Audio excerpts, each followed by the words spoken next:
You know what it is? We just need someone to actually walk us through the steps of how to do this. And this is what we want to do. How do we get it done?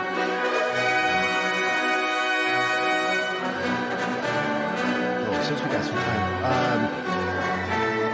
thoughts on the new Vision Quests coming out to Disney Plus? So basically, I'll let you know. I talked. A friend of mine has contacts in the Nerdist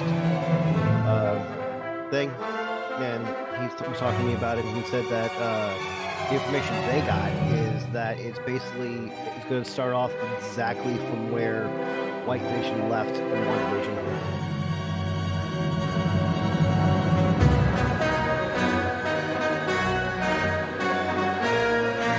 Yeah, which I think is an awesome casting.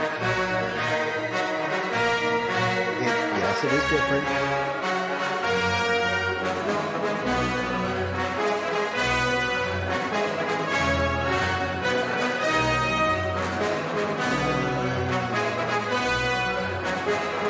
Now, is there any other variant or version of Wonderband that they can go in that doesn't pertain to the actor? Not that I know of. Okay. But we can look into it later. Yeah.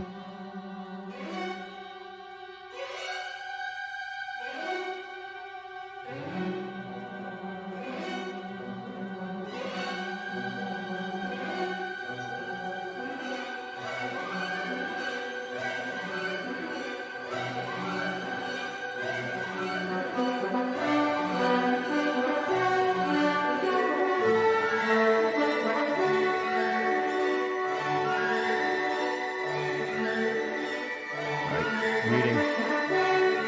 Alright.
Ladies and gentlemen, welcome to the Wrestling with Toxicity podcast. I am not doing my normal intro because I am still not 100%, but that is okay.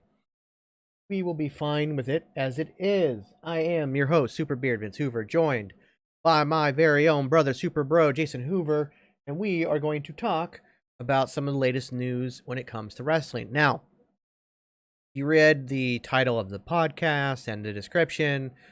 The main topic of the day was going to be kind of a 90-day performance review for Triple H, as he's been head of creative since July 25th, so just over 90 days. I want to take a look back at his first 3 months and how he's been doing. We also wanted to look at how right now, like, pro sports is hitting wrestling television so incredibly hard, probably more so than ever right now. The ratings have taken a bigger hit. We want to talk about maybe why that is. But before starting the podcast, I read some breaking news on Fightful Select that I really think we need to talk about. And honestly, this could like derail the whole podcast. It could end up being the whole thing. But it is, I think, very important to talk about. There's no concrete information yet However, Fightful Select is reporting that major news outlets are reporting that Saudi Arabia intelligence has contacted the U.S. government to let them know that Iran is possibly planning an imminent attack on not only Saudi Arabia, but on the kingdom in particular. Which case, there is a valid chance that Crown Jewel gets postponed, canceled, or moved this Saturday. It being that it is an attack specifically on the kingdom, that is the Prince's Stadium, not far from the kingdom, and obviously most of the royal family of Saudi Arabia would be in attendance, as well as thousands upon thousands of others, making it a prime target. It feels like this attack, the timing of the attack, it seems too coincidental. Yeah, And I gotta agree with you so, on that one. yeah, so if there is legitimacy to this intelligence coming out of Saudi Arabia to the U.S. government, there is a chance that Crown Jewel, the event itself, is the target, or it could be collateral damage of any target. And so but again, WWE has not made any comments whatsoever. No rumblings, no notifications, nothing. So, but then again, this story just came out today. We're basically kind of And in a wait and see kind of period. honestly, if it's Sean Ross Sapp from Fightful Select reporting it, I've got to give it more salt than anybody else. But Well, in this particular case, it's not him having an inside. It's no, it's Fightful Select hearing from the major news brands are talking about an attack on the right? kingdom. They're not mentioning WWE whatsoever, but No, it's why more of would they? a 2+2=4 situation. It's like, oh well, the attack is supposedly uh, on the kingdom itself, like on the actual Right. royal family, and the fact that Crown Jewel is this weekend and it's a major gathering point for said royal family. You know, again, putting two and two together. So, and Kel, welcome, my dude. Thank you for popping in. But yeah, so there is a slight chance that Crown Jewel um gets canceled I or postponed or something. I would say at least postponed. You Well, I mean, know, like, so there's been drama all around when it comes to the Saudi Arabia shows in the first place. mm-hmm. And it's at the point where these shows are kind of like we've talked about before, they're non-canonical. Like, yes, things happen, yes, sometimes titles change at these shows, but for the most part, these shows come and go. It's why, like, it makes sense to put Logan Paul versus Roman Reigns on this show because Right. it's something that the Prince will enjoy to see. Logan Paul is a big hit everywhere. He's a social media icon. So he's a name for them. Yeah. And it's an obvious win for Roman Reigns. Like, obvious. Like, it's 1,000% obvious. But it doesn't hurt you to put it on a pay-per-view because this pay-per-view kind of doesn't mean anything. It's all publicity. It's all just a stunt, really. And I know a lot of people are like, "Oh, it's blood money, blah blah blah." I'm sure that the money was a big part of it. They got obviously billions of dollars for this deal, but like, also like, I do believe they thought at least that they could help maybe make some change in the image of the Saudi Arabia and their culture and everything, and trying to get like that's why they keep pushing for more and more women's matches at the Crown Jewel and trying to get more progressive ideas out there. At the end of the day, it is money. I get it, but like, let's not Let's shit. not. Yeah, You let's know, not shit on the stuff that it has done, like the all the women's matches, the women's movement. Hell, I mean, last matches that the women had at Crown Jewel, they weren't wearing the baggy ass t-shirts, fully covered. Yes, but they but were they allowed weren't. to actually Yeah, like wear full bodysuit kind of thing. And we're gonna get more women's matches this go around, which we will do our predictions for Crown Jewels if it's still on. Right now, we have to play it as it is yeah. because, like I said, We're gonna. nothing's come out of WWE. Actually, I'm gonna look up see if anything's been updated. Just gonna look up WWE Crown Jewel. We're probably gonna get more information tomorrow. Possible Honestly, delay. Yeah, it probably won't be till tomorrow. so tonight we play as if everything's normal.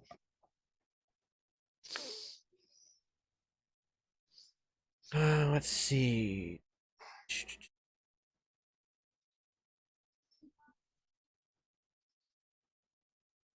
And don't get me wrong, there's some really good matches on there that I'm looking forward to. But once again, do they really mean anything?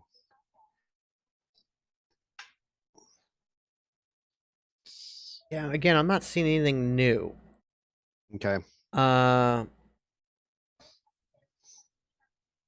I'm not seeing anything new. Everything seems to be. It's a bunch of these shitty dirt sheets just regurgitating the Fightful Select storyline, like Ringside News and 411 Mania and whatever. Right. Let me see if I can find the actual story though from like not involving WWE. Well, and while you're doing that, I want to talk about Halloween Havoc from NXT. Go ahead. I actually watched it. It was a really good show. My biggest complaint out of that one was one wrestler in particular that I see who was on Monday Night Raw tonight for some reason. That's Von Wagner. I am not a fan of Von Wagner, his style or Or his way of my doing things. Quite literally, I do not think he wrestles safely. I do not think he wrestles well I just either. think I just think he's too new. Granted, I know his dad is Matt Bloom, but like Hey, I just feel like yeah, like he hasn't been training as long. Like he's very very new. Shared intelligence of the U.S. So Saudi Arabia has shared intelligence with the U.S. warning of an imminent attack from Iran on targets in the kingdom, putting the American military and others in the Middle East on elevated alert level. Mm-hmm. Response to the warning, Saudi Arabia, the U.S., and several other neighboring states have raised the level of alert for their military forces. They did not provide any more detail. I'm trying to see if we find anything else here. This is the Wall Street Journal I'm looking at, by the way. Okay. So again, very credible source. By the way, let's give a shout out and thanks, kudos to Sean Ross Sapp at Five for Select for breaking the news for us wrestling fans who really don't pay attention to world stuff except for wrestling. Curious how, like, and a lot of this, I mean, I guess a lot of this has to do with, like, I know that there's a lot of protests going on in Iran right now after the morality police beat a woman to death for her job showing hair. Yeah. We're not going to get into that political crap at all. I'm just saying that that's what's going on in the world.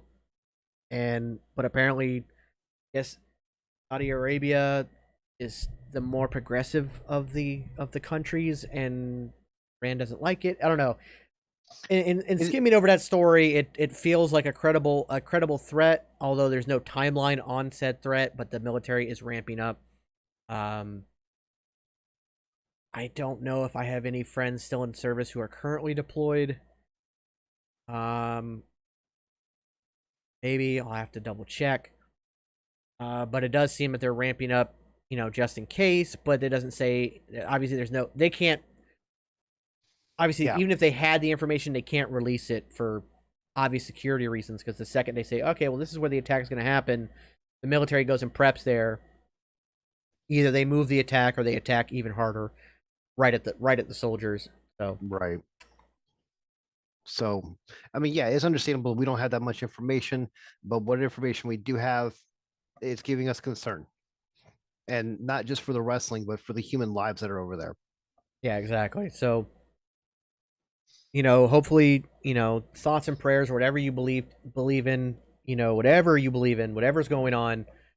Hopefully, nothing actually happens. There's no attack. There's no whatever your belief is. There's no need for loss of life.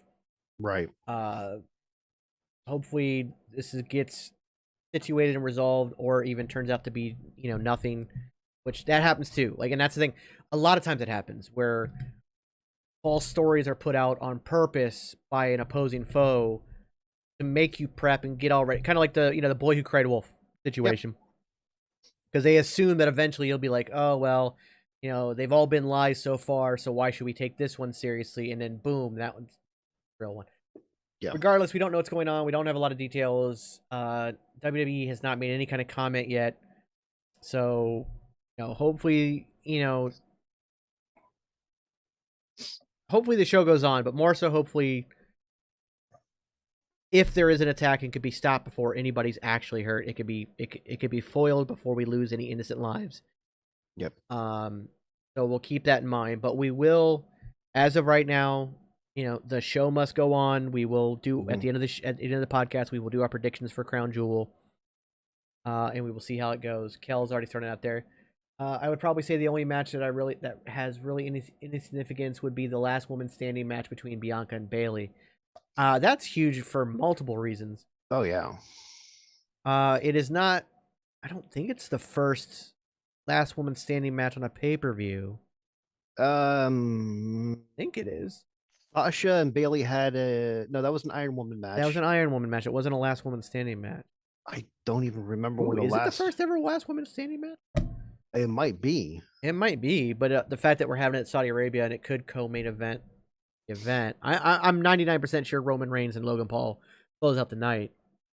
But Roman is a Paul Heyman guy, which means either you open the show or you close the show. Yeah, and I don't think you open the show with that match. No. I mean, you could, but I just don't think you do. I think because the biggest thing about that match is the intrigue of it. Yeah. I honestly think you put Brock Lesnar, Bobby Lashley first. Yeah, I can see that. I see you put them first, let them go out and have an all-out banger. I don't doubt the two of them are probably going to lay them in real stiff. Not that they don't like each other. They actually respect the shit out of each other. Oh, yeah. But I do believe they're going to go real stiff on that match. I think it'll be just a banger of a match. I think we're going to see a lot more UFC stuff than anything else. Maybe, but I do think it's just going to go... It's going to be, as we've seen from these brawls that we've been having, there is a storyline of vitriol there. And I do believe it'll just be a very highly aggressive match. I don't think it'll be much of a feeling out process. They may start it off almost like a UFC fight, but it will very quickly divulge into just outside the ring, stairs, table. There's no barricade. There's no special rules for that match, is it? It's just a straight no. But like, you can obviously use the ring post. You can use the steps. For some reason, the announce table is fine, even though if you pull a table out and use that, it's a disqualification. But the announce table itself is fine. I've never understood that, but whatever. Like, that to me feels like that's a table. But like the barricade. Yeah. And you see, for me, I thinking they're gonna have Drew and Cross open. I mean, that's a possibility too. But it's a cage match, so I mean, you could have it first, right? But I feel like a cage match, when it's not the main event, it's almost like you have to put it in the middle of the card. I remember at WrestleMania in Tampa that there was the Shane McMahon Braun Strowman cage match. Yeah, that was dead middle of the card. Okay, and so I feel like a cage match is one of those things that, like, if it's not your main event, cage match feels like a weird opener, just because you have the extra thing of the cage blocking some of the view and everything. It feels like a weird opener to me. So I don't think that'll be the opening match. And see, for me, it's like, okay, we've got the cage already set up, and people are coming in, seeing, and they're already getting hyped about that match from the moment they walk in. Yeah, I get that, but at the same time, it's very obstructive to view. And if you've ever seen a WWE cage match in real life, which my first time ever was at that WrestleMania, you end up watching that match on the Titantron. Because it's very hard to watch live. So I think that they don't put that on first. I can't think of any other match besides Brock and Lashley that I would put on first. I mean, you got Sprung. You except got for maybe oh, Judgment Day versus the OC. I got a feeling that match You know what? We're going talking to be. about Crown Jewel. Let's do our, instead of waiting to the end. Let's do our predictions now. Let's go through the Might as well. cards. Might as All right. well. So I'll let you list off each match. We don't know the order, So but we can talk I'm about just going. possible order. But we'll just go with it. Start with what you got. All right. So Rhea Ripley versus is that no? That's not R&R versus LP. Who's that? R&R versus Roman Reigns versus Logan Paul. Okay. So I mean, like I said, uh, a That's thousand Roman percent. Reigns. Yeah. I mean, there's just no denying that whatsoever. I mean, if they were to do that swerve, that is a bad swerve to do. Well, they wouldn't. You wouldn't end his championship reign for Logan Paul No, on his third match. You also wouldn't push the narrative of it only takes one lucky shot this whole time. I If don't want his. I don't want. I don't want Logan Paul to have the Lex Luger forearm with his fist well, no, I'm actually okay with him having like a knockout punch. I'm okay with because of that. because of the screws in the hand. Well, that and the fact that he isn't a boxer. I'm okay Yeah, with okay. that. Like that to me makes sense. That's something to build off of as far as he goes because he has a legit boxing background. He did Yeah. go the distance with Floyd Mayweather. That's something to hang your hat on. Mm-hmm. So I'm okay with that. But it's also a guy in his third match ever, his second singles match ever. It's the only thing you've got to legitimize a chance is you have to lay on the one thing. So like, and obviously they're not going to put there's no way they're going to put the title on A Logan. part-timer. No, it's just not going to happen. So we know that 1000% Roman Reigns. Okay, next match. Okay, that's next. OC versus Judgment Day. I got Judgment Day. I have OC. Let me explain why. Mm-hmm. Um, since the return of Carl Anderson and Luke Gallows, they haven't won a whole lot because of Judgment Day constantly screwing them over. Mainly Right. Rhea Ripley screwing them over. They're going to bring in somebody to balance the scales, and they'll get the win at the pay-per-view, justifying their return and justifying all they've been going through. Who do you think that And female's again, going to be? that I don't know. I have haven't not got it. seen any clues. The fact that they asked Kathy, what's her name? Hmm. The returning interviewer just came back. Kath Kelly. That's what I thought. Kathy Kelly. Why Yeah. it doesn't sound right coming out of my mouth. Right, because They were even like Kelly Kelly. they jokingly looked at her to like, do you want to step in? And she's like, no. Like they're being very coy about it, which I appreciate. I do too. But also the Judgment Day losing to the OC can kind of allow the OC to move on, and we can build to the eventual Edge and Beth Phoenix versus Finn Balor and Rhea Ripley match. Which is funny is where I come from. Where I'm thinking is that Beth actually steps in to help the OC out with Rhea. There's no way she comes back before Edge does. She got hit, knocked out with brass knuckles, and then a concerto. Yeah. She's out. Like they're building to that later. So it also doesn't make any sense to bring in Beth to the OC. It should be that she would help her husband and not help anybody else. So that also doesn't make sense. You just don't bring it. So who they bring in, I'm not sure. Yeah. I had originally kind of thought maybe Nikki Cross with this new character, but now I'm actually thinking that Nikki might end up being the fourth person for War Games with Damage Control. I don't think so. We'll get onto that one later. We'll get onto that later. Yeah. But yeah, so I got JD, you've got OC. That's fine. That's cool. Drew McIntyre versus Karrion Kross. I got Kross. I'm gonna be honest with you. Kross needs it. Drew doesn't, but Kross does.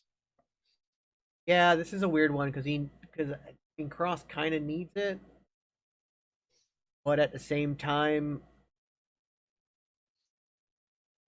Triple H is also a fan of the 50-50 booking, and Drew has been getting screwed over and over again. Calls for a cage match to keep distractions and interference out, and I don't know. Like I'm gonna say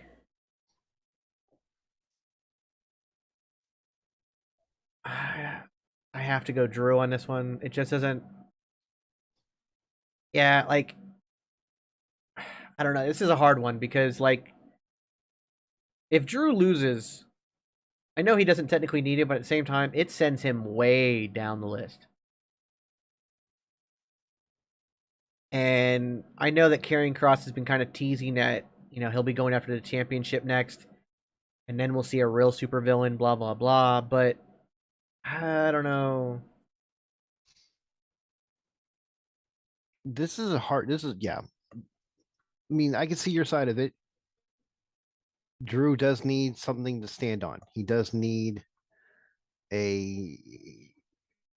especially since there were rumors back in the days that Drew was going to be the face, the face, you know.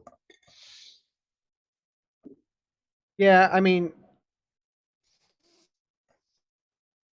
I think I still believe it's going to be Cody is the one that ends up like dethroning Roman Reigns kind of thing.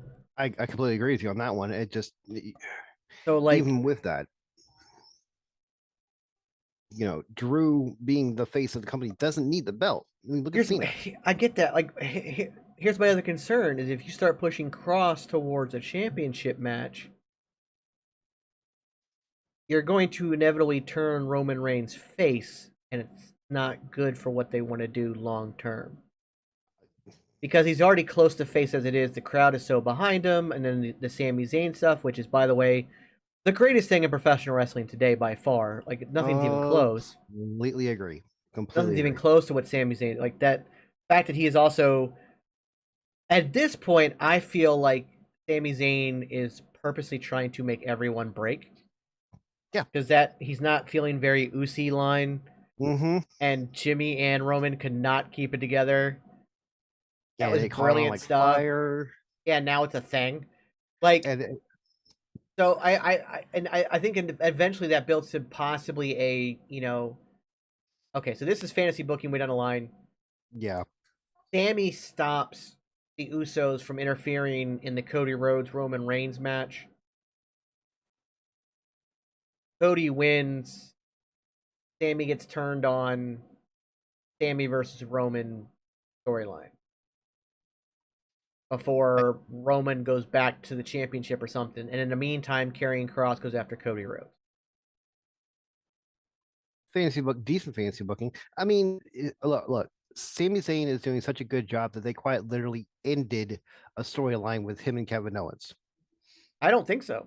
No, it's been reported by Sean Rossett. That doesn't mean it's true. I don't think so. I think once the bloodline turns on Sami, he still has to be saved. No, I will give you that. Yes, and that's going to be Kevin Owens. I think that the Kevin Owens storyline has been postponed. Okay. Not canceled. Okay. I think it's been postponed. So, again, even Sean Ross Sapp is still technically a dirt sheet. Agreed. Grain of salt. All right. So, let's go Bobby Lashley versus Brock Lesnar. BL versus BL. This one I really have no idea. And the reason I say that is because Lesnar technically has a loss from Lashley already, but that was due to MVP interference. Yeah. We also don't know how long Lesnar plans on sticking around. So if this is kind of like a one and done appearance for Crown Jewel kind of thing, he loses. If he's planning on feuding with Lashley longer, he wins. Possibly through slightly nefarious rounds, like maybe a kick to the nuts or something. Right. But, like, Lashley already has a win over Lesnar. And you still promote Lesnar as this alpha male, the conqueror, the beast. Mm-hmm. And yes, that would put Bobby on a pedestal, but then you have to, like, if you're going to do that, the only reason you have Bobby Lashley go over here is because his next opponent is Roman Reigns. And that's not going to happen. Because if you put him against Roman Reigns and then he loses, it defeats all that build up in the first place. It also makes Roman practically unbeatable, even if there is interference. The fact that he beat Brock Lesnar, but it took the entire bloodline to do so. But then Bobby Lashley beats Brock Lesnar on his own, and then goes on and loses to Roman Reigns. It feels like, Yeah, I can see where you're going from that one. and I think also taking the title off of Bobby Lashley was so that Lesnar can win and not take the U.S. title. So I think I'm going to go Lesnar on this one. I have a feeling I'm going to get all of these wrong, but whatever. I went with Bobby Lashley. I think Lesnar gets the win here. Braun Again, Strowman, 50-50 booking. Braun Strowman versus Omos. Again, another incredibly hard one to pick because do you build up Omos? And here's the thing. You could potentially have Omos win here due to interference from MVP. Okay. Allowing for the feud to continue. But my concern is, I mean, all the rumors were that Omos was part of the reason that Braun Strowman got let go in the first place. Right. Like, we don't need two giants, whatever. How much, if there's any truth to that, I have no idea. But you just brought Braun Strowman back, and now he's no longer the monster among men, he's the monster of all monsters. Right. And he's over. Yeah. So, now, this being their first match, you can have Omos win due to interference. Yeah, have him win dirty. Similar to what happened with Bobby Lashley. Yeah. When Omos and Bobby Lashley first went at it, MVP interfered, leading to a eventual blow-off match down the road. So I think Omos wins here.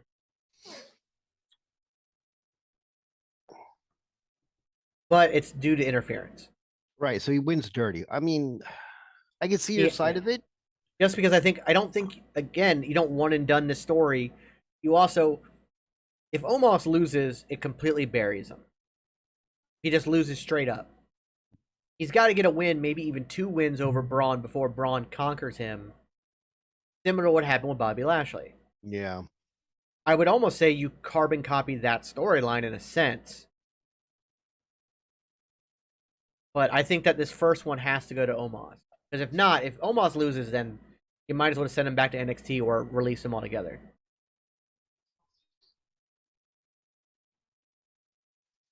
Yeah, I got to agree with Kel. Yeah. He picks Omos. That we can set up another pay-per-view match later down the road. I mean, you could even, this feud can end at Survivor Series. It could. You can set up a big match, be it a cage match or whatever. You can set it up as a big match and just keep MVP locked away, or have Braun Strowman run a gauntlet against a bunch of people, and it bans MVP from ringside. Something, and then boom, at Survivor Series they go at it, and then Braun gets his win back there. I think Omos goes over here, and it's due to interference though. It will definitely not be a clean win by any stretch of the match. Okay, I'm still gonna go with Braun, but that's just my heart picking, not my head. So. We got Bianca Belair versus Bayley. Did you put down the women's tag match on your list? I have not. They have added that Damage Control will get their rematch at Crown Jewel. All right. So by the way, that's 2 women's matches, 6 women overall. Control at Saudi Arabia, so that's a big step too. Yeah, versus Asuka and Alexa. All right, so but let's go back to Bayley versus Bianca. And honestly, when it happened, I was not happy that Alexa and Asuka won the titles. I felt like they're trying to do 6 months of stories in 3 weeks, almost. Yeah, I don't know 100% understand what's going on there either. So as far as that match, do you swap the titles back so quickly, like less than a week later? I don't know. I don't know. But this could have been done. So just like how Damage Control won the titles. Mm-hmm. No, that didn't work out the way I thought it would.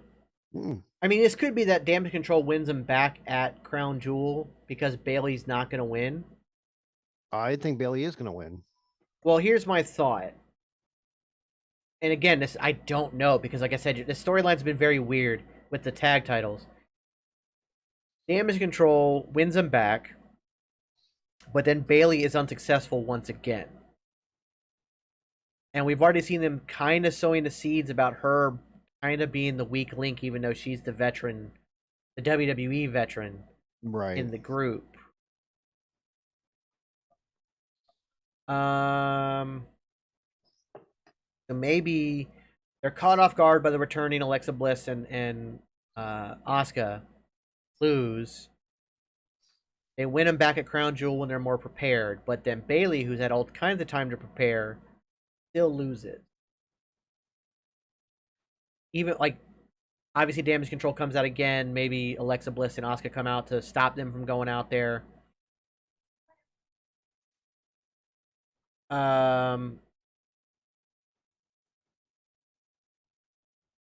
Is Crown Jewel where you pull the title off of Bianca? Doesn't make sense to me.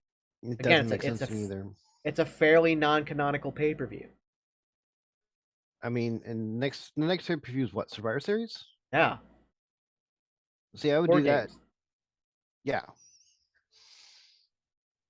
But if you take it off of Bianca now, it gives you more reason for War Games to happen. Oh yeah, they've already built in a storyline that you don't need that, because obviously Bailey's going to be pissed for losing and continue to attack Bianca. But also, Bianca is on a now historical run. Yeah. As the first ever African American women's champion to hold the title this long, and has a record title run here. So, I'm gonna pick Bianca. Okay. Plus, again, a lot of the good members. Part of what happens in Saudi Arabia is the feel good moments, because they're just playing to the crowd that day. So a lot of times it's a kind of a feel good moment, and Bianca winning is a big feel good moment in this historical match. And you went with Damage Control? Possibly, yeah. I think they might win it back. Plus, also, if they win it back, obviously that's going to be the bad guys won. Definitely have to have the good guy win now in the big last woman standing match. Right. So if my first prediction of Damage Control winning is right, Bianca 1,000% win.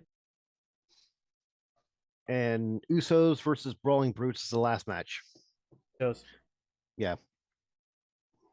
Which, don't get me wrong, it's going to be. I mean, that I think that does help. I think that then sets the Usos to break the New Day's record at that point. I think. See, I agree with Kel. Heart says Bianca. Head says Bailey. I don't see a point in taking the belt off Bianca right now, and also again at Crown Jewel. And I didn't see a point of the Damage Control losing to Alexa and Asuka either. I gave you a reason why. They win it back at Crown Jewel, show that they're the stronger part of Damage Control. Okay. Still, like right now, it's already like that. The women's tag team storyline has been convoluted at best. So this is another convoluted part of it. Right. But you just had Asuka and Alexa Bliss come back from injuries caused by Damage Control. Getting a surprise win is huge. You then have them lose again to a much more prepared Damage Control, showing that they're the stronger link of the group. And then Bailey loses again, puts more. And I don't think they're going to break up Damage Control anytime soon, but oh no, it moves the power dynamic in the group, which I think is what Bailey wants in the first place. The whole idea of Damage Control was about promoting these women. Yeah, so, with the rumors of Sasha and Naomi getting ready to come back, like after Crown Jewel, like the Raw after Crown Jewel is the rumor. Yeah, I don't know about that, because I've read in 3 days' time, I've read 3 very contradicting reports from the same websites. Sasha Banks has no imminent return after hang-ups in her contract. Sasha Banks is actually already back at WWE, but is being held off television. Sasha Banks is not back yet, but still technically under contract, was never out of her contract, and they've delayed her contract until she comes back. So again, 3 drastically different reports, all coming from the same website in a 3-day period. Right. So yeah, it is what it is. as far as like I think with the Usos win, I think that does put them over, or at least incredibly close to the New Day record. The fact that they're making such a big deal out of the New Day's record, that's got to play into something, right? Like, there's going to be at least a match. There's got to be at least a match. New Day versus Usos. There's got to at least be a match, like maybe a week or days before the record. Be it on SmackDown or Raw. It looks like they might have already passed. Yeah, they've already passed the New Day. It looks like, according to this, the Usos have the longest singular reign at 462 plus days for their ongoing 5th reign, and they have the longest combined reign of 842 days.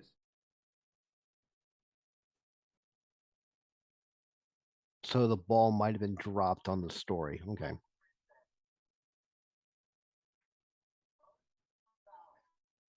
Hang on a sec. I'm trying to see.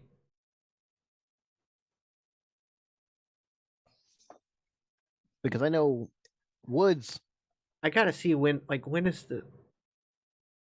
Okay, so no, the record is 483 days. Yes. They're at nearly 470. I think they'll be at 470 at the pay-per-view. Okay. So they won't pass them until November 14th. Okay. That's I believe 2 weeks. November 5th is Crown Jewel, right? Yes. Well, today's the 1st. Yeah, so that's the 5th. So, do the New Day interfere and help the Brawling Brutes win? Do they challenge them post Crown Jewel? And it would put them at 481 days, just 2 days shy of the record. Do we see New Day interfere and give a disqualification win to the Usos? Or Brawling Brute actually give a disqualification? Either way. I mean, I don't think they do that. If they're going to interfere, they're going to cause the title split. Okay. But what they could do is that after a massive, brutal match against the Brawling Brutes at Crown Jewel, kind of force a match on SmackDown with Hothead Jay and win them on SmackDown 2 days prior, ending the reign. In which case, you then at Survivor Series have the Usos win it right back. So the New Day keep their record. Usos get the titles, and they're only gone for a little bit. Because what day is Survivor Series on? I believe the 26th. I think so. Honestly, I don't see the New Day allowing another team to take over the title reign. It hurts their legacy too much. Yeah, Saturday, November 26th. So they win it. If they win it, not this coming Friday, but next Friday. So after the pay-per-view. After the pay-per-view. The Friday after would put them 2 days shy of tying the record. If the Usos make it to Raw as champions, they beat. Not this Raw after Crown Jewel, but the Raw after that. Right. They win the record. So the New Day beats them on SmackDown, which would be. Pull up a calendar real quick. New Day try to win on the Raw after Crown Jewel. Well, they maybe set up something on Monday. But so November 11th, Veterans Day, is the SmackDown. Okay. They win them there, and then 2 weeks later is Survivor Series. And the Usos win it back at Survivor Series. The New Day keeps their record, and the Usos are still dominant and have a small 2-week gap in their nearly 2-year run. Plus, it'll also, depending on how they do it, could add to the storyline of Sammy and the Bloodline, Yeah. Jay and the Hothead. So Yeah, because Sammy could either not interfere when he's supposed to, and New Day wins. The tension between the two causes Jay to get distracted, and that's on Jay, and then Roman goes after Jay again. or even better, Jay's being all hothead and stuff like that and trying to agree to the match, and Sammy's trying to cool him down, saying, no, don't do this. This is not what we want to happen. You got to calm down. He's like, man, screw that. Yeah, we accept your challenge. Yeah, I mean, there's a whole lot you can do with it. But then Right. at Survivor Series, so they can prolong this Bloodline storyline, Sami Zayn is the reason why the Usos win it back. Mm-hmm. So there you go. So yeah, I think Usos win at Crown Jewel, but then the next Friday they lose. I don't see the New Day interfering in the match to where Yeah. They might distract him a little bit, but not enough for the Brawling Brutes to win. Yeah.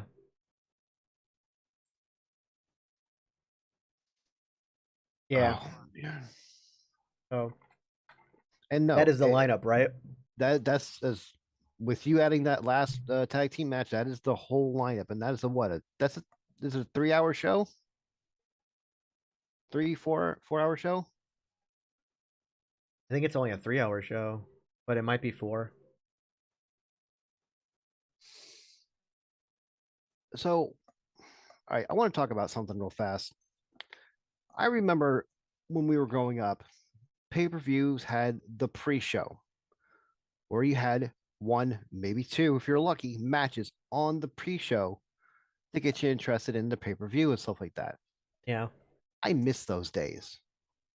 Well, they still do them from time to time. Like I think Triple H is Last kind of if they have anything, it would be on this next one. They'll call me a liar. However, we have not had any matches in the pre-show since the pandemic. no. That's absolutely 1,000% not true. You sure? Oh yeah. Hold on. Uh so let's just look at 2021 pay-per-views. Mm-hmm.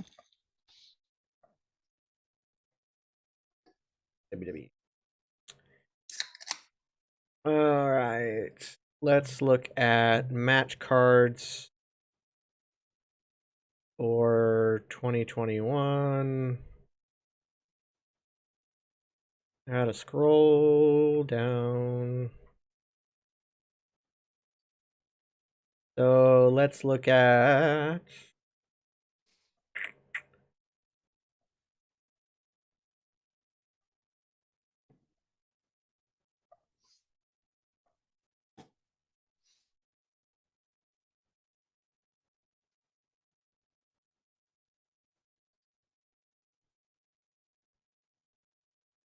just at WrestleMania Backlash last year.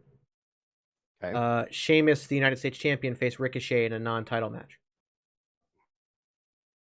So there's one. I thought that was on Raw. No, So that was that's my pre-show. bad. That's my bad. That's just one show from 2021. Let's see if 2022's had any. What goes there? Okay. Let's click on WrestleMania Backlash of 2022. Doesn't look like there was a pre-show in that one. What about Money in the Bank? Not there. They might not have done any this year, so I'll start at day one. Nope, pre-show for day one. Sheamus and Ridge Holland took on Cesaro and Ricochet. Okay. Royal Rumble. None at the Royal Rumble. I didn't think so. I was at the Royal Rumble. I don't remember there being Right. any. But Elimination Chamber. Pre-show. Rey Mysterio faced The Miz. Are they just not showing them on TV then? They're on Peacock. I watch them. I must be missing them. Whatever. Okay, so that's Now let me see if any have happened since Triple H has taken over. I don't think there has been. SummerSlam, no. Crown Jewel, yes. Or not Crown Jewel, Clash of the Castle. Madcap Moss team with Street Profits to take on Austin Theory and Alpha Academy. The pre-show for Clash of the Castle. Worlds Collide, nope, that's NXT. Extreme Rules, I don't think they did. No, they didn't. So it's not like every time, Right. but they still have them. Okay. So yeah, no big deal there. No, that's on me. But it's still it's not like it used to be. Like these Well, it's matches. definitely not every pay-per-view. Right. But at the same time, part of the reason they started pulling away from them is because the pay-per-views were already getting so long that people were complaining, and I don't blame them. I'm so glad that a lot of these big pay-per-views have gone to 2-day events because it Agreed. just makes life so much easier. Like, I would like to see at least the 4 big ones: WrestleMania, Royal Rumble, SummerSlam, and Survivor Series go to 2-day events. 2-day events. Okay. You do the Women's Royal Rumble on one day, Men's Royal Rumble on another. Obviously, WrestleMania just 2 days. SummerSlam, your big championships, whatever. Survivor Series, if you're going to do War Games, you do one War Games, one War Games the next day. Right. So I think that would work. I think with Triple H cutting down the gimmicky pay-per-views, cutting those down is actually going to help a lot from the burnout and stuff like that too. I think so too. Before we jump into the second hour here in the next 10 minutes or so, we're going to take a quick break. I am going to run to the potty. Mm-hmm. I'm going to put up our little BRB screen, and I will be right back.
Okay, back.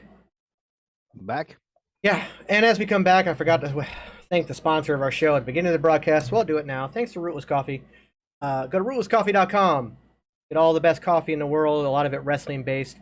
And you can get your 15% off with the code PANDA COFFEE, PANDACOFFE, all one word. Get you 15% off all non-branded coffees and all merchandise. Now, that said. Mm-hmm. So me and Kelvin had a nice little conversation while you were away in chat, and we both agree Money to Bank needs to stay a pay-per-view, just like Royal Rumble needs to stay a pay-per-view, because that gives people two opportunities at titles. Yeah, we've talked about this before on this podcast, and I believe that Money to Bank should stay a thing. Although another story came out today that there's a good chance that Triple H moves Money in the Bank back to the opener of WrestleMania. Just as he wants Hell in a Cell to, it won't be a pay-per-view anymore because he thinks that it should come at the cultivation of a feud and not be the theme of an entire thing that you're building towards. Right. And I agree but with I think Money to Bank, I definitely think Money to Bank should be a pay-per-view. It gives you a set timeline on that year. It gives you a set goal as a wrestler. Like, I want to get to the Money in the Bank so that I can win the briefcase, so that I can go on to get a championship. You can build stories around that without it being a feud. You can just build up a guy trying to get to the Money in the Bank, and kind of similar to like the Kofi Mania kind of push. Yeah. You can do that. Now, like Elimination Chamber, I think that one you can keep a pay-per-view. Right. Because it's not about ending a feud because it's 6 people in there. It's just about having this badass championship match. So I think that one you can keep as a pay-per-view. I think Money in the Bank should stay as a pay-per-view. I know we all agree on that, but at the same time we're kind of in a minority when it comes to that. Interesting. So I know a lot of people are like, "Oh, Money in the Bank needs to go back to WrestleMania," and I'm all like, "I don't think so." I don't either. Honestly, it's very entertaining. If nothing else, I think Money in the Bank should be moved to where Backlash is. It should be the pay-per-view right after WrestleMania. Yep, I'll agree with that one. Let's get rid of Backlash and put Money in the Bank there. Yeah. Because that way you've got, okay, we know for a fact right after, and that gives you a almost full year. But it also, it gives you a full year of teasing the Money in the Bank, but it also gives you the pressure like, oh, this is the last pay-per-view they can cash in on. Yeah. WrestleMania is now the last one they can cash in on. They haven't cashed in all year. They've been building, they've been teasing, they've been doing this. Are we going to get some Seth Rollins-esque major cash in at WrestleMania? So good. But here's the thing. They don't technically have to cash it in at WrestleMania because they have the whole month after up into Money in the Bank to cash it in. So they could tease it at WrestleMania, but then cash it in on Raw or SmackDown or something. Or even something I like to see, and this is going to be very much a hot take, very much I'm probably on an island with this one. I appreciate back in the day when like AJ Styles or Finn Balor won a title on a house show. Oh, yeah. Do a Money in the Bank cash in at a house show and then make it a just an internet exclusive kind of thing. Like, oh my God, can you believe this? Make it a viral moment kind of thing. I think that would be cool, especially if you did it. If you put the Money in the Bank as the pay-per-view after WrestleMania, they unsuccessfully cash in, but like don't actually get to cash in. Like kind of like how, remember when Austin Theory went down to SummerSlam and got knocked out before, or Clash of the Castle and got knocked out, by Tyson or whatever. Fury, like when they do that kind of stuff, do something similar to that where you get stopped before you actually turn in the briefcase. Yep. Like, oh, it was unsuccessful cash in at WrestleMania. What's he gonna do? Then at a house show a week later, he wins the title or something. Yeah, I'm down for that.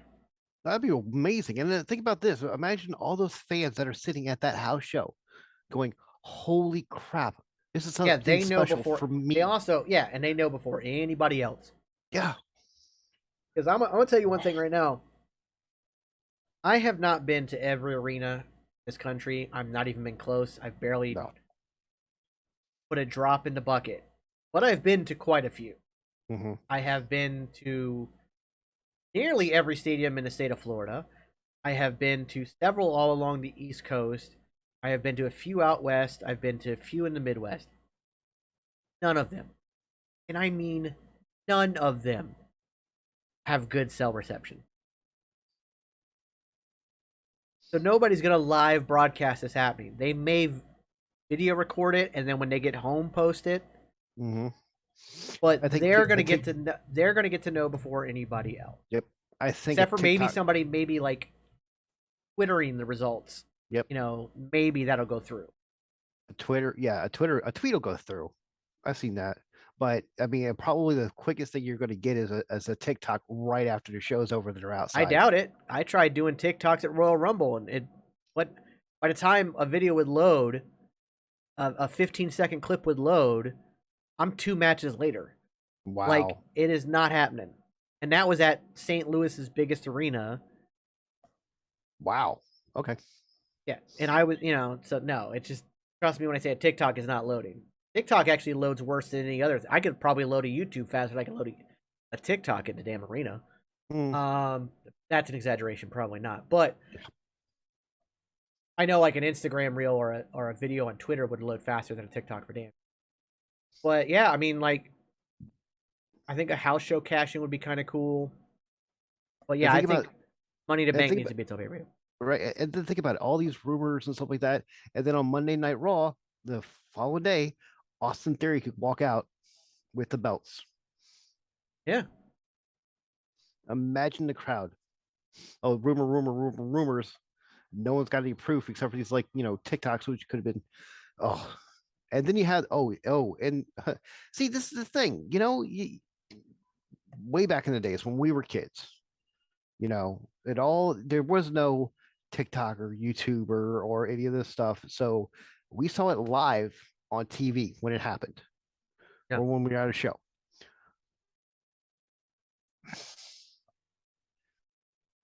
This feeling of special has left the industry because of the instant gratification.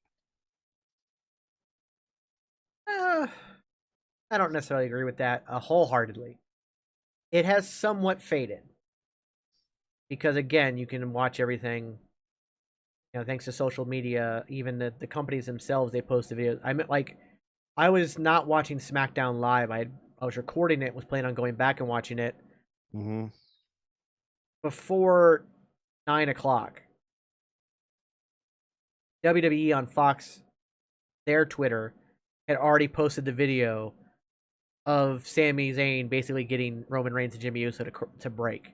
Oh yeah, like they had already had it posted, and then it was on YouTube not 5 minutes later. Yeah, and I was just like, huh. So there is something to be said, but having gone to mini shows recently, like I said, I got to go to WrestleMania. Finally, got to go to Royal Rumble. I went to AEW Revolution in Orlando. I've been to some NXT house shows and some stuff recently. There is still something special about being there in the moment. It still has its joy. But it's kind of like watching sports, and this is going to be a decent segue out of nowhere. Kind of like watching sports at a bar versus live. There are certain sports that are just better live, and then there are certain sports that are better to watch on TV. I love going to football games, but it's much better to watch a football game on TV. Multiple angles, the commentators, instant replay, stuff like that. However, I can't stand to watch baseball live, or I can't stand to watch it on TV, but I love going to a baseball game. Agreed. Baseball games are fun to go to, even though the sport itself is pretty much boring. It's impossible to watch live. I think hockey is better live than on TV. Completely. But TV has its merits, but I think that hockey is much better live. And I think part of what the TV thing is, you have to get the right announcers, because hockey is a harder sport to commentate because it is such a fast sport. But there are some really good commentators for hockey. So if you get the right ones, and I think you're good. I think we were blessed here in Tampa with the announcers that we had. Yeah, and they're still going to this day, and they're really good. So yeah, I think that, like, But again, speaking of pro sports, um, SmackDown was on FS1 this week because there was World Series on Fox. Mm-hmm. It didn't even hit 1 million in the ratings. Had a 9 point terrible something. number. I think it was Yeah. 8.876. Yeah. Rampage had a horrible number. Yeah. I think they were at 334. Yeah. They were. 334,000. Now Rampage has been falling off hardcore lately. That's a whole different story. It's a whole different discussion, maybe for a whole other episode. We've already had that discussion. But like in this past week, like competing with Monday Night Football, competing with the World Series, competing with hockey coming back. It's always a problem every year. Every year they feel a hit in the ratings, but it looks like the ratings this year are worse than ever, which is strange on multiple reasons. One, you now have multiple avenues to enjoy wrestling between WWE and AEW. Right.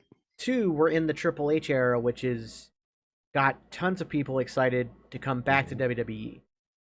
So the fact that, and three, especially on the football front of things,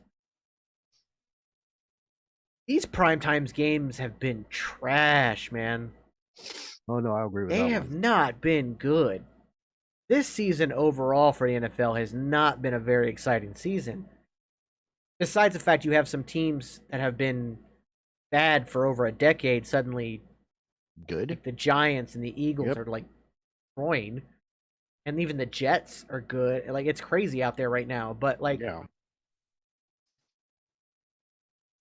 so it isn't like it's compelling games though pulling people away. So I don't know what it is, but for some reason pro sports is hitting wrestling harder than ever this year.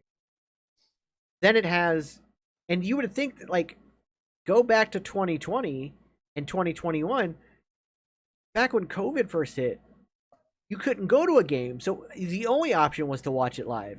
Yep. And yet wrestling was still hitting comparable numbers to what they're used to during sports season. But right now we're hitting, record low numbers. I don't know, like it's crazy. I think this is my opinion, straight up my opinion. Tony Khan has caused his own problems with his ratings and stuff like that.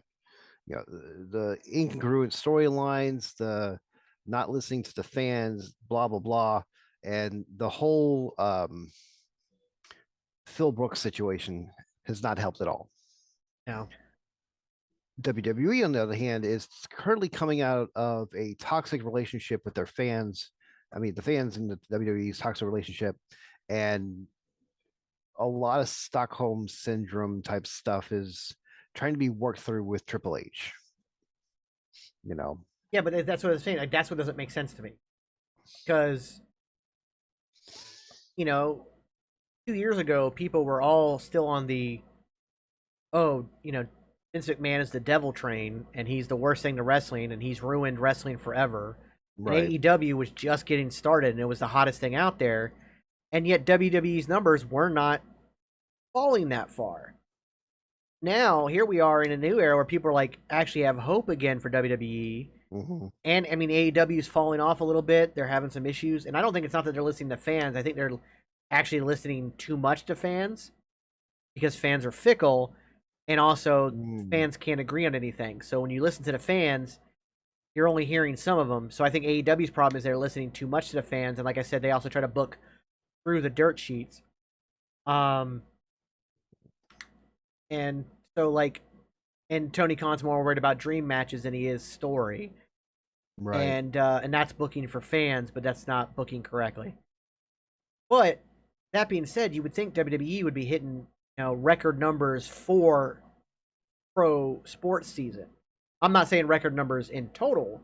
No. But you would think during this era they would be hitting higher numbers than they normally would during the sports season, and yet they're hitting record lows. So what is it about this year in this moment? Because it's not, because Vince is gone. Triple H has rejuvenized WWE in these last 90 days.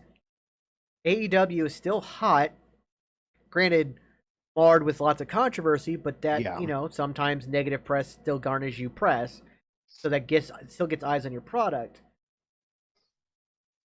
And so I cannot see why. And again, on top of that, the sports have been shit. It really has. It has been a terrible football season. And so I don't understand why we're hitting these. Maybe part of it is with this contract with Fox and running on Friday nights, having to go to FS1 if there's baseball, with the playoffs and everything. Maybe that's part of it. And I know going to FS1 always hurts them. Oh yeah. But oh man, like AEW had to move from TNT to TBS completely. Had to move to a completely different channel because of hockey. Yeah. Oh, I just don't know what it is, but like it is very strange that this year of all years, when wrestling should be at its highest at the moment, and sports is kind of at its lowest by the shitty games all around, but we're seeing the exact opposite response on both sides. NFL's getting record numbers on ratings, and wrestling is getting record low. I don't know, it's weird. Well, it could just be one of those things, Yeah, kind of just a random occurrence kind of thing. Right. I mean, and who knows to say that after football season, maybe there'll be like a 200% growth in fans and wrestling, especially if something can catch people's eye, you know, um, because a lot of the fans right now are those hardcore wrestling. I'm not saying hardcore WWE, hardcore AEW, but they are hardcore wrestling fans, and they're Real quick, just got an update on the Crown Jewel situation. all right. Let's go. According to PW Insider, Crown Jewel is set to still go forward. WWE already has security protocols and emergency contingencies in place for any issue. Okay. So it looks like as of right now, boom, Okay. still on.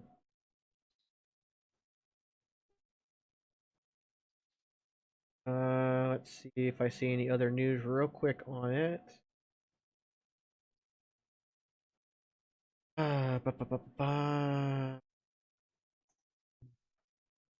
Oh, that was something I didn't think about. Mm, So Raw's numbers were hit not only from Monday Night Football, but also the fact that it was Halloween and people were out trick or treating. Think right. about I that. mean, But that's just one day, and I'm talking about a last couple of weeks of this. But yeah, that does make sense. But they still made a 1.5 million viewers, so not too bad. right. The But that and doesn't fine. explain. That doesn't explain. All the AEW stuff. None of that stuff was on Halloween. Yeah. Anything else? I'll go a little bit further on this. Uh.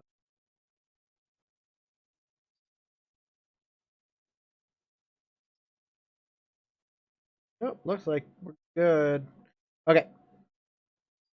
We're good. So it looks like Crown Jewel, as of right now, is still on. So that's Okay. good. They are taking precautions. It as well. So on that note, yeah, the rating thing is weird, but that aside, we are just over 90 days into the Triple H era. Yep. So for you and for anybody out there, let's just do a 90-day performance review. Man's in a new job. Kind of his probation period is over. Mm-hmm. And how do you think it's gone? All right. So we've had. Would you consider Crown Jewel to be pre-booked pre Triple H or post Absolutely Triple H post. started? We're Post. completely out of. We're completely Okay. out of the Vince McMahon era. Crown Jewel was, or Clash of the Castle was the last one that had any sprinkles of Vince McMahon in it. Okay. Having said that, given what he was able to do with Clash of the Castle, and Well, go everything. back to SummerSlam. SummerSlam was good. Because he still did, he had a lot to do with that, including the returning of Bailey and Dakota Kai and Io Sky. And, Mhm. he still booked it. Like, he Yes. still, had a lot. Like, yes, it was a card set up under the McMahon regime, but he took it and ran with it. It's kind of like getting a project from a coworker who quits and you having to finish it, and you take all the work they've done and you make it better. Okay. So pay-per-view wise, I think he has made things more interesting. Everything's not as predictable as it was under Vince. I think he's got on our A to F standard. I would have to honestly give him a B plus for pay-per-views. I'm going to pull up the pay-per-views and we'll go through them real quick, one by one. So, since he's taken over, you got SummerSlam, which I don't think, like, we had that insane Brock Lesnar Roman Reigns match with the tractor trailer and everything. Honestly, I look at that match and Brock probably said, "Hey, can I do this?" Triple H's like, "Yeah, sure, go ahead." No, I just think it was like, how do we go big? And they were very collaborative versus just one man in charge. So you had SummerSlam, Clash at the Castle, Extreme Rules, and then we've got Crown Jewel coming up. Right. And then we've got War Games and Survivor Series as well. There is also an Survivor Series will be the last pay-per-view of this year. Okay. The only other one is there's a December 10th NXT pay-per-view called Deadline. But yeah. So, and I mean, look at the changes made to NXT. We got rid of 2.0 and have merged 2.0 and NXT Black and Gold into a new NXT. Worlds Collide, Halloween Havoc, all that stuff. So, I mean, all in all, I mean, from a pay-per-view standpoint, they have all been Better. just a lot of fun. Yes, I agree with that. And more cohesive to the storytelling, more you're able to actually hear about the past. Hey, this is what these people did. This is what's going on. So like I said, for pay-per-views, I'd give them a B. For what about you? I'm thinking B plus to A minus range, like 89 to 91%. Because since SummerSlam, there hasn't been anything that I don't enjoy.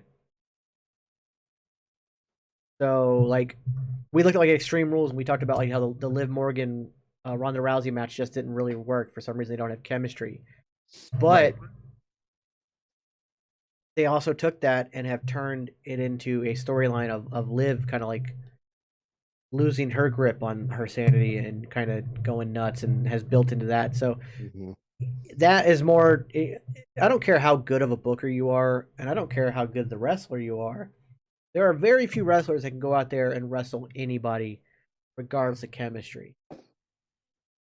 Most times, 99 times out of 100, if you don't have chemistry, the match is not going to work. And I don't care how you book it. That's not on the booker. That's on the two wrestlers. And some wrestlers just don't click. It's not that they don't like each other. It's just for some reason they just don't mesh. There are some people like I think Shawn Michaels could wrestle a broom and get that broom over. But those are the exceptions and not the rules. The rule is you got to have chemistry, and some people just don't have it, no matter how well you book the story. Now, obviously, every story over the past 90 days has not hit.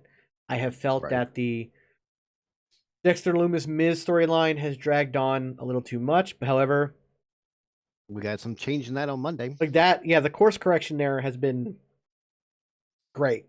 I love it. I know some people are like, "Oh, you're just wasting Johnny Gargano as a comedy character." I mean, what was some of his best up in NXT? Yes, killer matches every single time.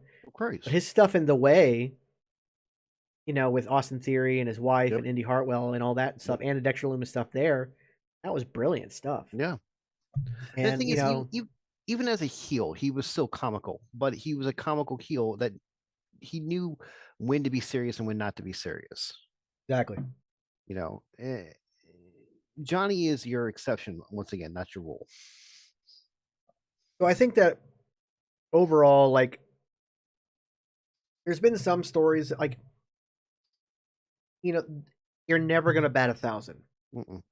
But I think what we're seeing here is that instead of beating a dead horse, Triple H is willing to take shots. He's willing to try new things, and if it doesn't work, he finds a way to move out of it instead of just dropping it altogether. Right. He's not just dropping storylines for the that doesn't work. All right, moving on. Like it's more of all right, let's get out of it organically and move forward from there. So I think from a mean, storytelling standpoint, that WWE under the Triple H reign thus far is an A for me. Not every story has hit. Not every story is an A, mhm. but the fact that they can see where they fail, find ways out of it, and then move forward into something else organically, I think makes it an A. Yeah. I just feel like, yeah, I feel like that's where he's at. And I'll agree with you on that one. Triple H has. I mean, look at the stories he told during his career as a wrestler itself. I mean, do I need to bring up Katie Vick? Was that his? He was part of it. Just because it was okay. Never mind. One, but as you keep saying, no one can bat 1,000. Yeah, exactly. He knows what it's like to be part of a good storyline. He knows what it's like to be part of a bad one. And I just feel like, getting a, the as we've seen with the Bray Wyatt return and the newly created director of long-term storytelling, they understand that they need the right people there to help tell the story. He's not ripping up scripts 30 minutes before the show starts. No. They are trying their hardest to stick to what they've done. If something doesn't work, they move out of it in a good way. And they've allowed way. The other thing is they've allowed people to organically become heels or faces. Just look at Sheamus. Shayna and Ronda have a team together now. Supposedly, it seems that they're going that way. What's this? So I mean, like, it's like I think the Sheamus organic babyface turn, is one of the best examples. Because people were all pissed off about the name change for Butch, which whatever. There was just like, oh, the Brawling Brutes are stupid. And then just organically through storytelling, allowing Sheamus to be Sheamus, they are now so over. And allowing Pete Dunne to just go out there and play the character. Yeah. And be a rabid dog and just crazy and but fun. They're so over. They're so over. Personally, I've always preferred the face Sheamus. That's a personal thing. I mean, for the most part, yeah, but like I think that when him and Cesaro as the Bar were kind of they were villains, like they were heels, but it was a slight comedy heel kind of gimmick. I thought that was great. They were still winning, they were still holding titles, but they were able to have fun with it. Yeah. I think that was some of the best things. So like it just depends on how you do it. The fact that like this turn, this face turn comes solely off the fact that I just want to fight. Mm-hmm. I just like to beat up people. And so it didn't really change the character that where he was a true heel. Right. It didn't really change it except for he's just stopped insulting the crowd. And that's really it. But you put him up against a heel and then they go out and, banger after banger. And sure enough, he's got a whole group over. He's got Rich Holland over. Yeah. And the thing is, if he needs to go heel again, it's very simple for him to do again. He just goes attack somebody else that's liked. Yeah. Yeah. So I think this is one of the Sheamus's best characters. I would say that overall, when it comes to Triple H, and so far in this 90 days, he's brought a lot of people back that we missed. Obviously, Bray Wyatt being the biggest. Right. Speaking of Bray, I just got news that he's going to be at Crown Jewel. Not sure doing what, but he will be there. Yeah, yeah, I did see that update as well. He will be there. Very curious where this is going to go. I think the biggest takeaway from Triple H being in charge is that he actually listens to their performers. Mm-hmm. And like he's not allowing them to run the asylum, as it were, but he is listening to them and allowing them to be themselves instead of being like, no, I know what's best. It's like he's like, what are you wanting to do? What are you most comfortable with? What do you feel is the direction of your character? Here's what I've got planned, but let me hear from you, kind of thing. Right.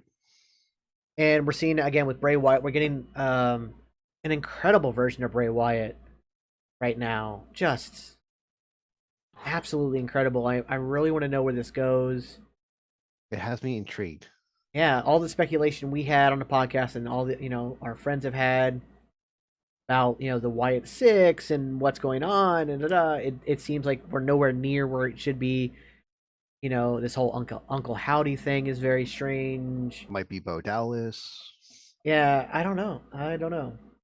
Well, it's the whole earring thing. That's what the whole speculation is based off. It's because of that earring that Uncle Howdy was wearing.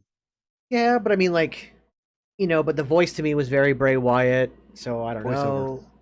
I mean, possibly, but at the same time, why would you just not have Bray Wyatt film it? You can later have Bo Dallas in the role if that's what you're going to do, but at the same time, is that what it is, or is this all just split personality and it's all Bray, similar to how Fiend and Bray Wyatt was, but this is like on a much different scale? Is there going to be more people? Is it going to be a group, or is it going to be just him? There's a lot of craziness to it. Like during one of the backstage brawls between Liv Morgan and Sonya Deville, there was right where they were rolling, there was a sticker of the upside down moth. Yeah. Right above their head. So I mean, they also teased Gacy. They teased Corbin. Yep. And those were all misdirect teases. Yeah. I mean, look at all the speculations that we did.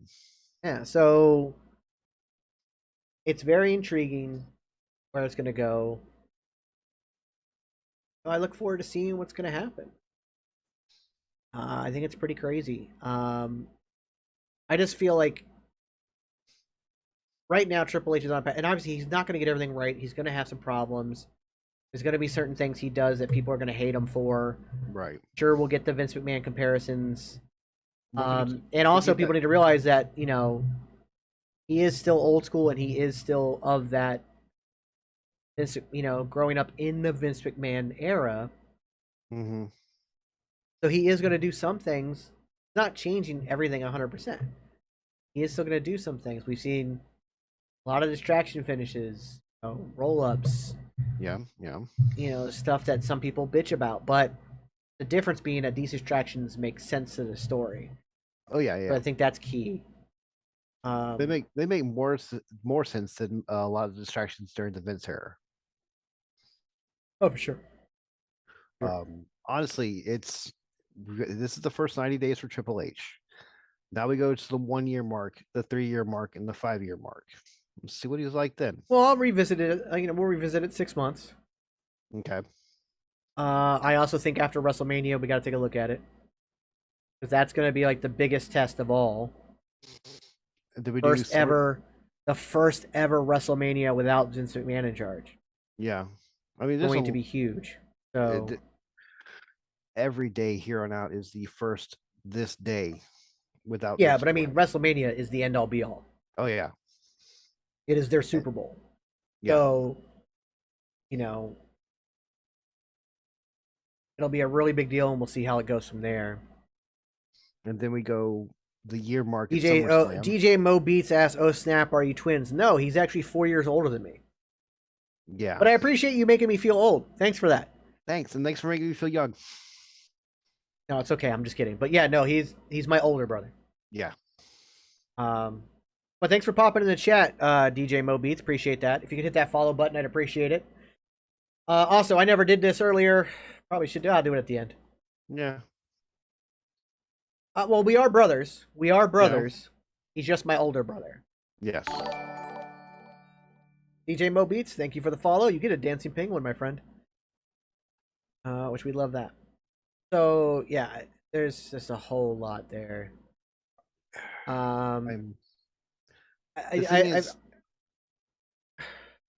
AEW needs a shakeup. I don't. You know what? No, I don't. I don't know if they necessarily need a shake up.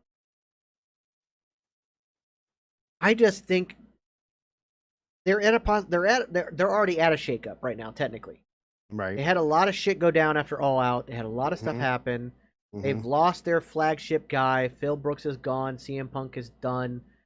The Elite is coming back, but apparently not as the Elite. There's something happening there. Very They intrigued just about that. need to start looking better there. And I agree with DJ Mo Beats. I like the Triple H era so far. And I understand that WWE is the competition to AEW. How about looking at your competition, picking what works, ignoring what doesn't work? Boom. Yeah. Are the Elite going to come back as good wrestlers? That'd be good. I'm going to be honest, I don't know right now because one of the most intriguing things coming out of AEW right now, besides like MJF, who's always on fire, and right now I believe they're playing up him having a face turn. And it's all fake. I think the Yeah, I attack agree. by the firm was all planned and staged and all that. I think that it's all playing up. This whole face turn is all just it's all a facade. But the Elite, that video package of them kind of being like Thanos snapped out of reality, and in the fact that they showed the AEW logo and the E disappearing. I don't know if they're coming back as good guys or they're going to come back kind of like maybe they're going to play up the disruptor kind of role, almost like an invasion style takeover kind of thing. Like, we know who we are, we know where we stand. We know what we're We're worth. taking over. We are the EVPs and we're going to run with it, kind of thing. Yeah, I I can think see the that. MJF. Like, I think AEW has a couple stories that are working. I think MJF is one of them. Yep. Um, I do think the Christian Cage Jungle Boy storyline has done well, but due to injuries, it keeps getting kind of put on pause. Not Yeah. by any fault other than the fact that people are injured. Yeah. Um, I think Wardlow is getting wasted as TNT champion. Agreed completely. And that's a shame because I think he should be the face of that company. Homegrown. Tony Khan, they don't need a huge reboot or anything like that. They just need to start telling better stories. You can keep your dream matches if you build to them properly. Just working it. And I think that Tony Khan, who may be a smart businessman, is not as creative as he thinks he is and needs to let other people handle the creative. And maybe, but again, they don't need major change at AEW. They're so close. So we go The back to talent our is there. right. So we go back to our whole fourth people. The four best bookers that would possibly be Dean Malenko, William Regal, Samoa Joe, and Chris Jericho. You have those four. I don't know about Chris Jericho, really. Maybe, but I mean, hell, just William Regal alone. But I Yeah. think that William Regal and Christopher Daniels, and then maybe Dean Malenko as well, which I think would be amazing. MJF is fixing to be a de facto babyface. I can't read. Mhm. Eventually, anyways, he's getting so popular that fans will cheer for him regardless. I look at MJF similar to how you look at Roman Reigns. Very much a heel, but he's so over. Yeah. Where Tony Khan needs to stick to the business and let experienced heads handle the booking. I agree. But I also Agreed. think that the player coach style that the Young Bucks and Kenny Omega have been trying to do as EVPs isn't working, and maybe that's what they're talking about. Maybe they're going to pull back on the business side and be more focused on wrestling. That's why Cody left. Yeah. The EVP and active wrestler, it wasn't working. He painted himself into a corner, not being able to go for the championship. He wasn't able to have fulfilling stories, and because he felt like I'm just now in my prime, and yet I'm saddling myself by being an EVP. So the Young Bucks and Omega need to step away from that side of it. Although don't step away from the money. You helped build this company. Silent partner that shit, but don't have any actual EVP power. Tony Khan needs to stick to the business side of things. He wants to be a kind of Vince McMahon style figurehead, fine, but have creative handled by actual people that understand the business. And again, you've got William Regal there, Christopher Daniels, Dean Malenko, Arn Anderson. Yep. Oh, and Pat do something Buck. with Ring of Honor. Pat Buck. There's plenty of people there to handle the booking, and that Tony Khan needs to. And I think part of it is an ego trip for Tony Khan, but I think that he needs to check himself, take a step back. AEW does not need a drastic reboot. They are so close. Yep. They're so close. All they got to do is Tony Khan take a breath, take a step back. A lot of people that you already have on your payroll do the work, and let them be the bookers. Like I said, even if you want to just put it on just one man, William Regal can do it. Yeah, he could. William Regal could absolutely do it. He is a genius. But he's also smart enough to know that you shouldn't put it on just his shoulders, and you should bring in others. Well, here's William Regal would do that. Right. So Tony Khan goes, look, William, do this for me. William's like, sure, I'll do it. Hey, Joe. Hey, Dean, do me a favor. Help me out here. Without even ask. And they would work. I honestly believe you give Dean Malenko, Samoa Joe, Ring of Honor. Give those two Ring of Honor to be creatively in control of stuff like that. Christopher Daniels and William Regal. Give them AEW. I could see that. I'd maybe put Christopher Daniels and Samoa Joe together on Ring of Honor. Okay. But just because of like their history there. But DJ Mobeat says the Elite haven't shown me that they have a wrestling mind. They can do fancy moves. Other than that, I don't see any similarities to my favorite wrestlers. See, that's my thing too. As far as the Young Bucks go, they are uber talented in the ring, but they are a high spot factory, and that's it. Kenny Omega, on the other hand, I think has a true wrestling mind. I think Kenny Omega gets it. I think you look at his New Japan work, and they're not super storyline heavy in New Japan, but they are super ring psychology in New Japan. And Kenny Omega got that. And I think that he still gets that, and I think he is one of the best at it today. I think he can do it. So, but I agree with you on as far as the Bucks go. I think that they have just been, spot fest darlings their entire career, and they have sometimes still, like I remember like the end of the Kenny Omega Adam Page championship match where the Young Bucks came out like they were going to interfere, but then they looked at they looked at Adam Page and gave him the nod like, all right, this is your time. We're not going to stop you. Get the win. There is some story there, and they're actually like, believe it or not, they're decent storytellers. If you look at like Beyond the Elite and all the stuff they've done throughout their entire indies, all the social media stuff they did, all the videos they did, they know how to tell a story, but for some reason they haven't learned to translate that from just these little mini movies they make to the wrestling world. And I will say this, let me say this. When it comes to the indies, it is hard to develop long-term storytelling for the most part in most places. Like if you get contracted with Ring of Honor, you can tell long stories because you're actually under a contract. You're technically not an indie wrestler at that point. But if you work the indies, if you're on the road working for all these different promotions, you're doing different stuff at every promotion. You're not running the same story. You're doing all these different things. Sometimes you're a heel. Sometimes you're a face. It all depends on what the booker wants you for. You may be there as a one-shot deal. You may come back later on, whatever. Stories are much harder to come by. So the indies are very much a spot fest because it's all about the spectacle in the moment versus getting the crowd to come back each and every week. So that being said, that's how their careers were built.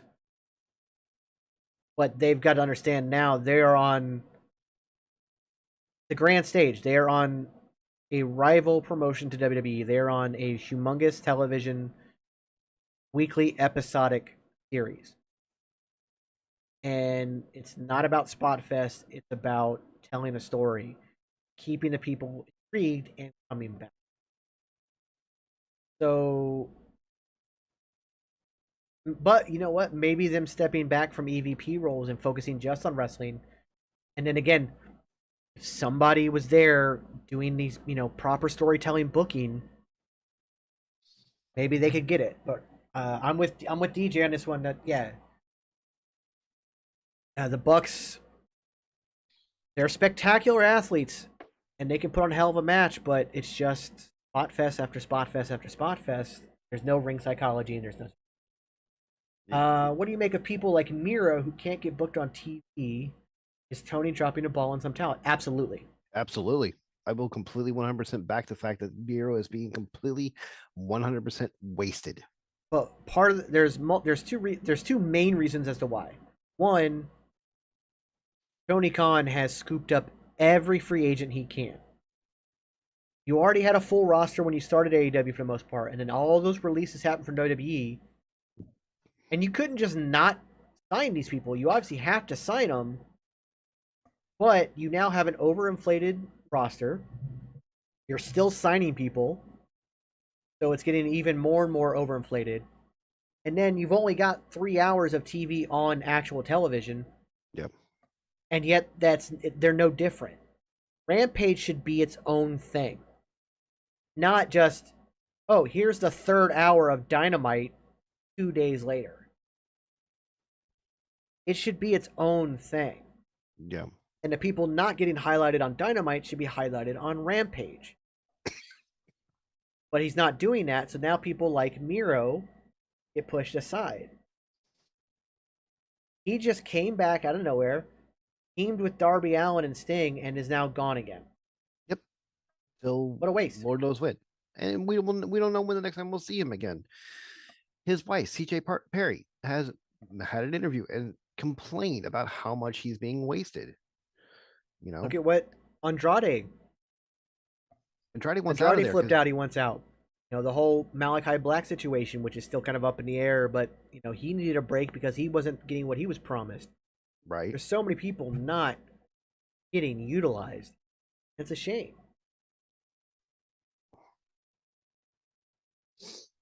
Got Deep Pockets right. He can sign them and keep them signed just to stop them from going back to WWE. It's a very Vince move. Yeah. Very true. He's a billionaire just like Vince is. He's a billionaire. And he's treating it as such. He is, signing these guys to contracts. He's overpaying a lot of people. And when I say overpaying, I'm not saying they don't deserve it. I'm saying they're not being utilized to what they're being paid. Yeah. He's paying people who aren't even on TV for months main event money. And some of these contracts are insane.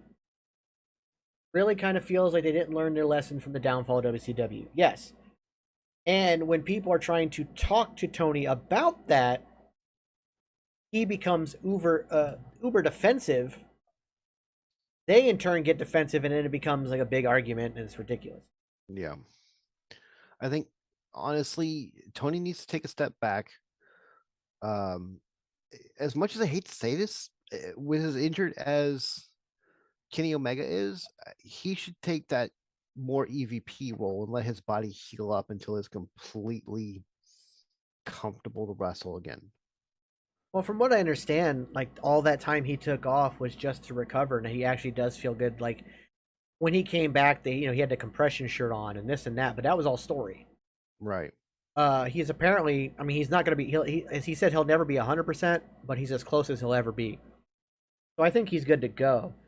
And he can only wait so long. He is, he's getting up there in age. So there's only, so much he can do. I bet some of them wish they could go back and work for Triple H. Oh, there's tons. There's tons of guys that are like, oh shit, I wish I could go back. Yeah. But, you know what Triple H is doing? Hell, WWE's now opening up the forbidden door. Yeah. Let me pull up that story real quick. New Japan, WWE. Oh God, what was it? You'll find it before I will. So Uh, January 1st, 2023, Shinsuke Nakamura will be wrestling the Great Muta on his retirement tour for Pro Wrestling Noah. Yep. So something that never would have happened before. Triple H is and not only does he open Forbidden Door, but he's allowing his guys to walk through it to the other side versus bringing them to WWE. Sasha's got a match too, doesn't she? I don't know if that's a match or not. I don't know what that is. Higher to I the don't know. skies. I don't know. I mean, it's still Forbidden Door territory. Absolutely. And Ray does AAA stuff. Nakamura said in an interview, "Nothing but a miracle. Of course I wanted to do it. I opened the door that no one could break in. Ha ha ha. It's the real Forbidden Door." But it is. Yeah. And the fact that we got Carl Anderson, the current I always get the title name wrong. Is it open? Never wait? Never wait open? Never open weight.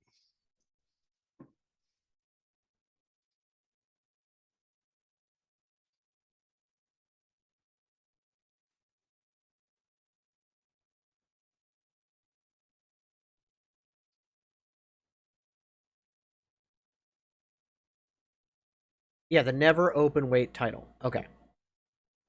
And the fact that they're actually turning it into a storyline between both New Japan and WWE is huge.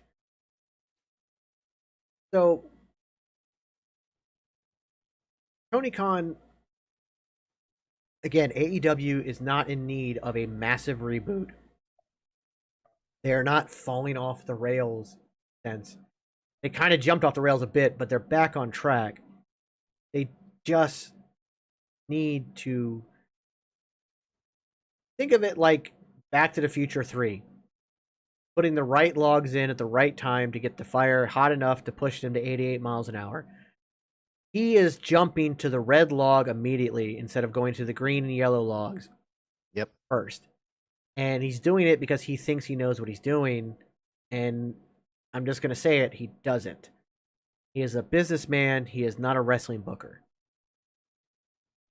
And so take a breath, Tony. Take a step back, Tony. Fine. Just allow the people you have. He has everybody he needs right there. He's got more people that he needs. And you know what? Here's another thing. Triple H has already tried working with Tony. They wanted Billy Gunn there for the 25th anniversary. Yep. Tony Khan got that down. Yep. And this is after Billy Gunn was already assured that it was going to happen on his side. Mm-hmm. He found out day of he wasn't going to be able to go because it was shut down by Tony. Triple H, a lot of people are like, "Oh, Triple H would never work with him, blah, blah, blah. He's worse than Vince McMahon on that," which I don't even know where that comes from. No. But, so I heard it was WWE, he didn't agree to the terms. No, Tony changed the terms and wanted a whole lot more to allow Billy to go over there at the very last second, knowing they couldn't agree to what absurdities he was asking for. Yep. And like I said, he was told on his end that it was all good, and then he finds out on Monday that no, it's not good. And it's because Tony and AEW changed the terms to absurd levels at the very last second. And it's made it basically impossible for WWE to agree to. I don't know what those terms were. I don't know if we ever will actually know. But it was probably like, it would probably be like putting a $1 million price tag on a Ford Fiesta. Like, it was ridiculous. Not that I'm calling Billy Gunn a Ford Fiesta, but I'm just a comparison. So man's older than I am. Yeah, and it was just, and it's just like, and DJ says, "I heard it. Tony said yes, but they wanted announcers to mention AEW. What else did he ask for?" Again, we're never going to fully know what was asked for. They're not going to really come that out. I don't think that's there's no way WWE would actually, they don't care. One, AEW's already been mentioned on WWE TV before. Several times. Two, Triple H has allowed them to talk about every other promotion under the sun. Mm-hmm. they would have no problem. On commentary too. Yeah, they're now more than ever talking about people's indie runs. They've mentioned Ring of Honor, which is owned by AEW and Tony Khan. They've PWG, NJPW, Noah, etc., etc., etc. And once Cody's back, I'm sure more will come out of mentioning AEW. WWE learned all the way back to the Monday Night Wars. One, don't carelessly attack the competition because that only hurts you. And two, don't ignore their presence because that only hurts you.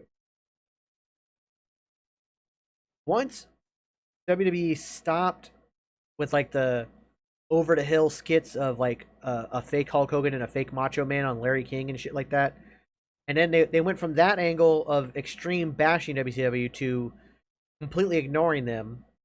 It was that whole 83 weeks of getting dominated in the ratings, to them being like, all right, yeah, we have competition. We're going to drive a tank right up to their door. We're going to acknowledge their existence. Then it changed. Yeah, like Mickie James came out. She was acknowledged as the Impact Champion at Rumble Night. Yes, I was there. I got to see her wearing her belt. I'm kind of surprised that they don't allow Carl Anderson to wear his. But that might be actually something on Noah's part. They may not, whatever. But right. It also might be an Anderson thing too. That might be his choice. Yeah, it might be. Which is awesome that he actually has that choice. It's acknowledged on WWE.com. Yep. They've acknowledged the double booking situation with Crown Jewel. They're allowing it to be a storyline in both companies. Mm-hmm. Triple H is very much open to allowing this to happen.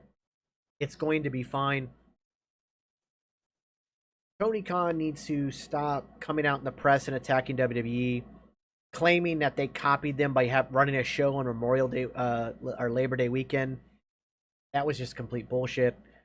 All that stuff. Like, he needs to take a moment, step back, maybe even step off screen. Like, stop.